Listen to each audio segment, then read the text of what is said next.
All right, so this is it. This is my Dreamboat.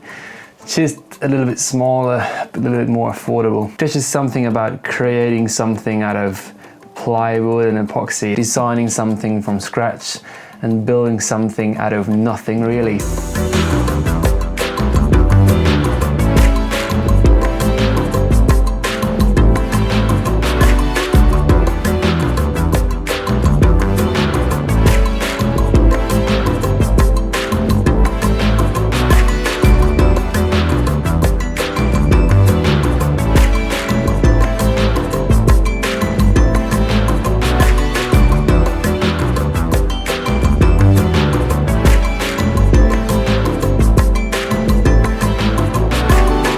This is completely designed from scratch. I mean, the idea, the kind of enclosed pilot house style with a walk around, that's really an idea that of course was already there. The big boat that I always looked up to is the Gulfstream T52.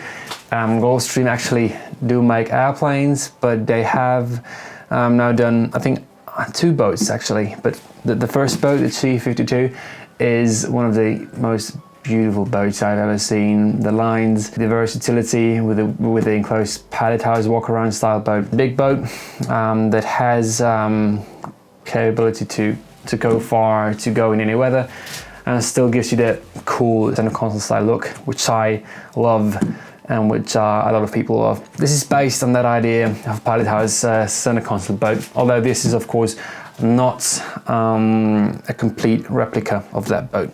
It's not an outboard drive, as you can probably see. It's a straight drive that goes out via a shaft, which is powered by a small electric motor that pushes the boat to up to 20 kilometers an hour, which is, I think, a good speed. And yeah, it is a proper center style console boat. Now, there are a few things that I like about center console style boats. First off, you have that enclosed cabin that gives you a shelter, that gives you protection from the elements. That makes it really the boat the most versatile boat on the market really. The idea is based on a 14-meter boat which has full walk-around capability. You want to really see how I built it, so I did make an Instagram channel about that boat just to really upload the photos and then show it to friends when I was done with the boat, and you can check that out if you want. And I will show you a few pictures of that while we are talking. I did the design myself. The hull is a 23-degree dead rise V hull, so it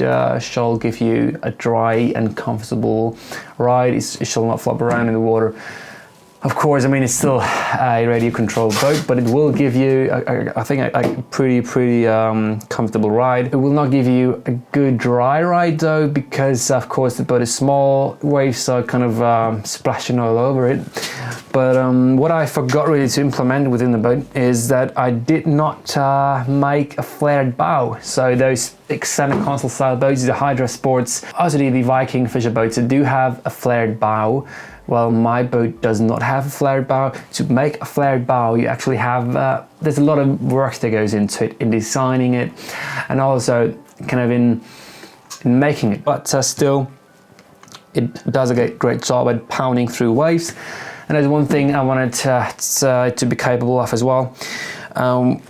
You will eventually take a wave over the bow, and I've tested the boat thoroughly now. I've been in really rough conditions, scale conditions, like the bow wake of my big boat. I've been riding that wake as well. And of course, if you have following seas, you typically have a pretty bad ride, because I mean the boat is heavy. But I mean, you see it like that, okay? That's a big boat. And when you're pounding through waves, and kind of there's a wave coming from the back, the boat will kind of dive into the next wave already, and then it can flip over. And this, I'm really ashamed of it, but it happened to me 2 times already. So I did pound the boat a little bit too hard. I did flip it over 2 times already. I did flip it over 2 times because of a wave, and I did flip it over because I ran over it with my boat. I have a 4.5 meter regular inflatable boat. The problem was my rudder steering kind of didn't do what I wanted to do. And I thought I could make it before the boat kind of crashes over it, but I just couldn't. And then the center cap, so this part here, was completely destroyed. I had to rebuild it all over again. I rebuilt this completely when I ran over this boat. Also the batteries fell out. I wasn't gonna dive after them because I knew the currents, and I just knew I'm not gonna find them again. So I do have lead acid batteries. The batteries you would typically find in a car. They're 12 volts each, 7.2 amp hours each. So that max 472 amp hours and 24 volts connected in series. So that gives the boat a pretty good top speed, also pretty good range. We're talking about 4 kilometers of range. And I think with that good big hull, you really have a good amount of speed without being on planes. So that is, I think, what gives it the good amount of range. And those other 2 times when I flipped it over, I was jumping over the bow wake over my 4.5 meter rip. And yeah, as I said, not a good idea doing it with following seas, as the boat will just submarine into the water. Well, I made some few changes to that boat to make it a pleasant experience for the drivers, like a little bit stupid. But there are a few things I thought about when constructing the boat, and those things I want to show you in more detail. So if you take off the center cap, this is what we are looking at. We do have those batteries right next to the motors, which is due to the weight distribution. So I really want to have the weight in the middle. Pretty simple setup, but I did some modifications to it because I was running into issues with heating, with maneuverability and stuff. So there are a few things I did with that boat. First off, those 2 batteries. Why did I choose those? I want to have the big wake on the back. Right, so this is the water cooling I built because I was running into overheating issues, and this is what kind of makes it possible to go fast for a good amount of time. Okay, this is the actual control mechanism of the bow thruster. You can see it's pretty primitive, but it gets the job done. This is a 3-way switch that gives me that can reverse plus or minus, and it also has a neutral position.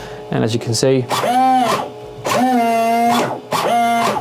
it's working perfectly. To get you an idea as well on how the actual cooling system works, I can give you that as well. So this is, as I said, the servo for the cooling system. This is how it works. I really designed the boat to handle big waves as well. So if there's swell coming over the bow into the deck, into the cockpit area, there are holes basically and at the back and in the middle of the boat that so the water can flush off and the stability is not influenced by the water. And also there's a big hatch here that keeps the water out of the boat. So this is completely watertight. This makes it a very seaworthy boat. I built that boat during the first lockdown of our COVID restrictions, and there was really nothing for me to do because my training ceased, and then I really didn't know what to do with my time. So this is what I built. Thank you guys for watching. I hope you learned something from it. I don't know if you're into buying your own boat or something.